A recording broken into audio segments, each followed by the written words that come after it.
देखो, वो कोविड के नए वेरिएंट आने के बाद ओमिक्रॉन के पश्चात पूरे दुनिया में कोविड केसेस में बहुत ज़्यादा बढ़ोतरी हुई है और देश में और प्रदेश में भी बहुत ज़्यादा बढ़ोतरी हो रही है इन दिनों में। अगर हम हिमाचल प्रदेश का देखें तो लगभग 1800 केसेस से ज़्यादा केसेस पर डे आ रहे हैं।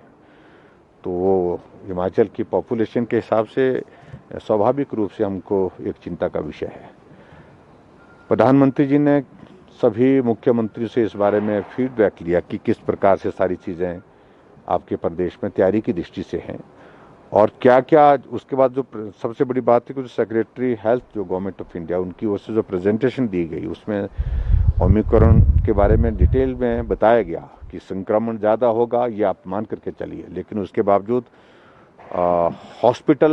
में पेशेंट का नंबर बहुत ज़्यादा नहीं बढ़ेगा क्योंकि होम आइसोलेशन में ही अधिकांश लोग इसमें ठीक हो रहे हैं। तो हमने हिमाचल प्रदेश में भी ऐसा महसूस किया कि एडमिशन हॉस्पिटल में उतनी ज़्यादा नहीं है, लेकिन फिर भी उसके बावजूद होम आइसोलेशन में हम बेहतर मैकेनिज्म उन लोगों के लिए जो संक्रमित हुए उनके ट्रीटमेंट के लिए कर सके, उस पर हमने कल बातचीत की है। और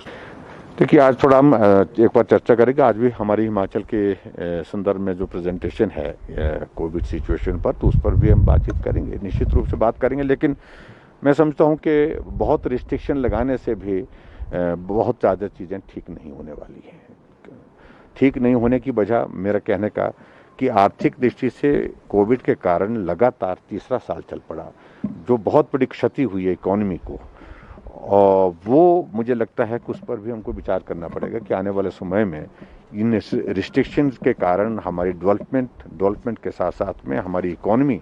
ज़्यादा प्रभावित ना हो, ये भी बहुत आवश्यक है। आईजीएमसी की देखिए, आपको इस बात को समझना पड़ेगा और विपक्ष वालों को आपका जिम्मा रहा समझाने का, हमारे से बेहतर आप समझा सकते हैं। इतनी कर बुद्धि उनके पास मुझे लगता है कि भगवान ने दी है कि कोविड की सिचुएशन थर्ड लहर जो हमारे देश में हमारे प्रदेश में आई है, एक एक दिन के 2-2 हज़ार केसेस आ रहे हैं। क्या हमको हॉस्पिटल की एकोमोडेशन की ज़रूरत नहीं है इस वक्त हमारी तैयारी किस प्रकार से होनी चाहिए हॉस्पिटल में, और बड़ा हॉस्पिटल हमारा शिमला में तो आईजीएमसी है और उसका ओपीडी ब्लॉक वहाँ शिफ्ट करने के लिए हमने कहा को जल्दी शिफ्ट करो, ताकि जो दूसरे जो पोर्शन जहाँ पर ओपीडी अभी चल रहा है वहाँ पर हम और क्या कर सकते हैं और बेड कैपेसिटी कैसे बढ़ा सकते हैं और चीज़ों को कैसे बेहतर कर सकते हैं। तो इसलिए उनको इस बात को समझना चाहिए और मुझे लगता है कि कांग्रेस वालों की समझ में सारी चीज़ें नहीं आ रही हैं, उन्हें तो यही दिखता है। तो एक औपचारिकता थी, औपचारिकता के तहत हमने किया, लेकिन कोविड की परिस्थितियों को ध्यान में रखते हुए आज की ज़रूरत है।